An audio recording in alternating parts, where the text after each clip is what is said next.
اللهم صل على محمد وعلى آل محمد كما صليت على إبراهيم وعلى آل إبراهيم وبارك على محمد وعلى آل محمد كما باركت على إبراهيم وعلى آل إبراهيم في العالمين إنك حميد مجيد.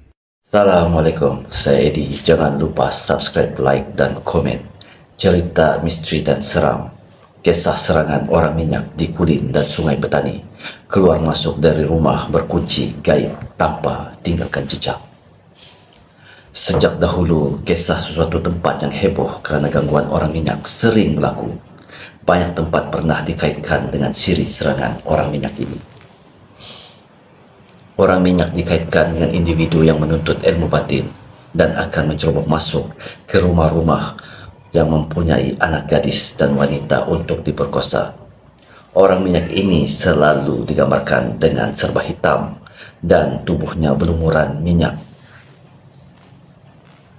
Salah satu kisah serangan orang minyak yang pernah berlaku terjadi di Taman Kenari dalam daerah Kulim di Kedah. Pada Julai 2007, penduduk di taman itu ketakutan apabila mendakwa tentang kewujudan lembaga hitam yang menyerupai manusia berlumuran minyak sering menceroboh kawasan perumahan itu. Beberapa orang wanita di kawasan itu juga mendakwa turut mengalami kejadian aneh, seperti berasa dihimpit sesuatu ketika tidur. Dan apabila sedar terdapat kesan-kesan lebam pada tubuh, terutamanya di bahagian paha mereka. Wartawan kami ketika itu pernah berkunjung ke kawasan ini dan menemui Muhammad Sabri sewaktu kejadian merupakan pengurusi kawasan rukun tetangga yaitu KRT Taman Kenari. Menurut Sabri, ramai penduduk pernah terserempak dengan makhluk itu. Pada mulanya, dia menganggap cerita orang minyak itu sekadar kisah dongeng. Tambahan pula, kata Sabri, ramai penyamun gemar menggunakan teknik begini untuk memecah masuk rumah, lebih-lebih lagi di kawasan perumahan yang jauh daripada kesibukan orang ramai. Tetapi, apa yang membuatkan Sabri muskil? Kenapa tidak ada barang dalam rumah yang diceroboh dilaporkan hilang? Menyadari ada sesuatu yang tidak kena, Sabri meningkatkan rondaan malam bagi melihat sendiri kejadian itu. Suatu malam, ketika melakukan satu rondaan, dia terjumpa bayang seakan seekor kucing membuka pintu pagar. Beberapa menit kemudian, jiran tetangga kawasan itu kecoh seperti sedang mengejar sesuatu. Sabri bergegas ke tempat jirannya itu dan mendapati mereka sedang mengejar lembaga yang rupanya seakan-akan seekor kucing hitam berkilat dan berminyak.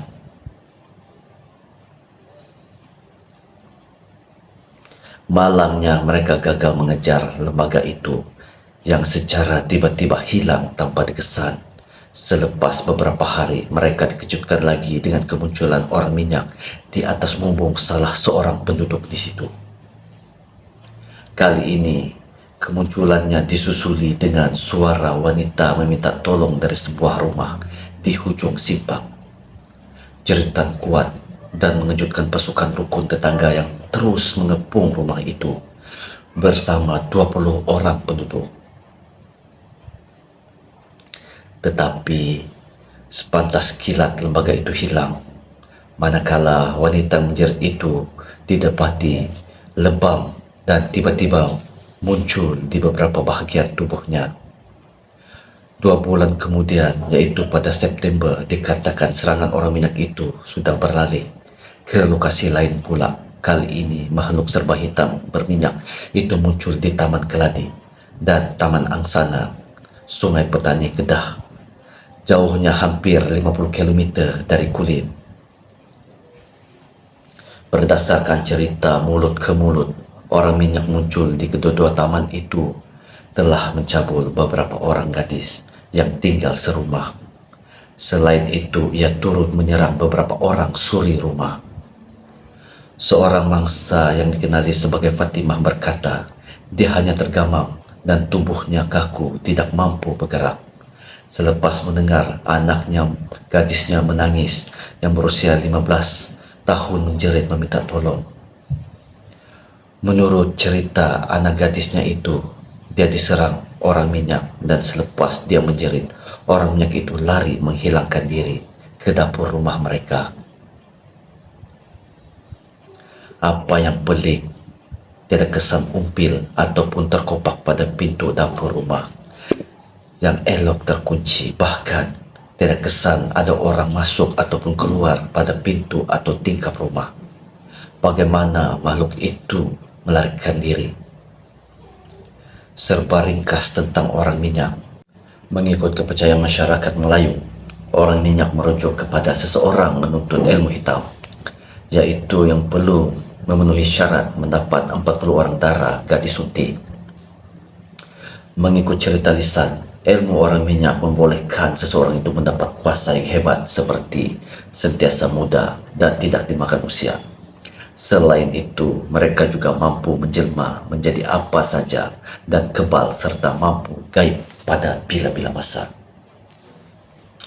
Penuntut ilmu hitam ini biasanya akan menjelma menjadi lembaga hitam berkilat dan berminyak di waktu malam bagi menyempurnakan sumpahan yang dikenakan pada mereka. Dikatakan si guru akan menyumpah anak muridnya menjadi hitam, yaitu seperti orang minyak. Sebahagian ujian untuk mengijazahkan murid itu nanti akan pergi menunaikan syarat mendapatkan 40 orang darah sunti bagi membebaskan dirinya daripada sumpahan itu. Ketika itulah dia perlu menguji segala sihir yang telah dipelajari dan menempuh berbagai rintangan, termasuklah halangan daripada orang kampung dan sebagainya. Sihir orang minyak dikatakan luar biasa. Ia mampu memukau dan membuatkan penghuni rumah terkunci. Malah, ia juga boleh melakukan aksi pelik seperti melekat seperti cicak dan bertukar rupa menjadi berbagai benda termasuk pokok. Dikatakan terdapat beberapa kelemahan pada sihir orang minyak. Menurut kepercayaan, sihir orang minyak menjadi lemah apabila terjumpa dengan kelopak jantung pisang atau keladi bira. Jelmaan akan hilang bila badannya terkena batang ubi kayu. Orang minyak akan hilang semua kuasa sihir jika dibalut dengan kain batik.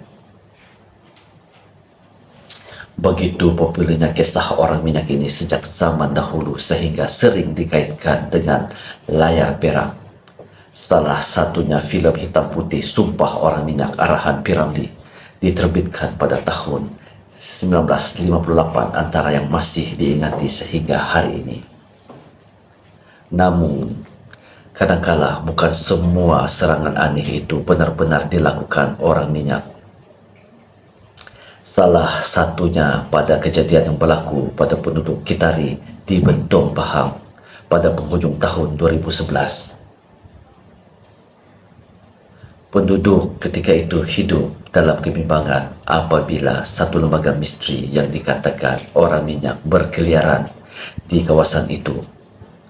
Lembaga itu berkeliaran waktu malam dan mencoba masuk ke rumah penduduk, menodai anak gadis atau wanita yang ditemui, dan juga mencuri. Namun pada November 2012, polis berjaya memberkas seorang lelaki yang separuh bogel. Suspek berusia 42 tahun itu mengakui telah menceroboh masuk ke rumah kediaman penduduk dan melakukan jenayah rogol, bunuh dan sambung. Selepas perbicaraan dijatuhkan hukuman penjara 115 tahun dan 50 sebatan. Cerita ini sebagai pengajaran dan juga misteri bagi kita semua. Jadi jangan biarkan hidup anda diselubungi misteri. Teruskan hidup dengan aman. Assalamualaikum.